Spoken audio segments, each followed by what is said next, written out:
ہم نے ان لوگوں کی اسی طرح آزمائش کی ہے جس طرح باغ والوں کی آزمائش کی تھی جب انہوں نے قسمیں کھا کھا کر کہا کہ صبح ہوتے ہوتے ہم اس کا میوہ توڑ لیں گے اور انشاءاللہ نہ کہا، سو وہ ابھی سو ہی رہے تھے کہ تمہارے پروردگار کی طرف سے راتوں رات اس پر ایک آفت پھر گئی، تو وہ ایسا ہو گیا جیسے کٹی ہوئی کھیتی۔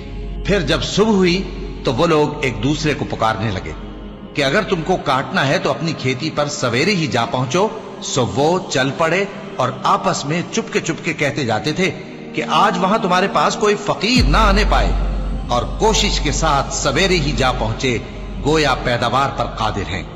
پھر جب انہوں نے باغ کو دیکھا تو ویران، کہنے لگے کہ ہم رستہ بھول گئے ہیں، نہیں بلکہ ہم بے نصیب ہو گئے۔ ایک جو ان میں سمجھدار تھا بولا، کیا میں نے تم سے نہیں کہا تھا کہ تم تسبیح کیوں نہیں کرتے؟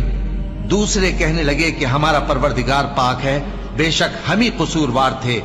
پھر لگے ایک دوسرے کی طرف رخ کر کے ملامت کرنے، کہنے لگے ہائے شامت، ہم ہی حد سے بڑھ گئے تھے، امید ہے کہ ہمارا پروردگار اس کے بدلے میں ہمیں اس سے بہتر باغ عنایت کرے، ہم اپنے پروردگار کی طرف رجوع کرتے ہیں۔ دیکھو عذاب یوں ہوتا ہے اور آخرت کا عذاب سب سے بڑھ کر ہوگا، کاش یہ لوگ جانتے ہوتے۔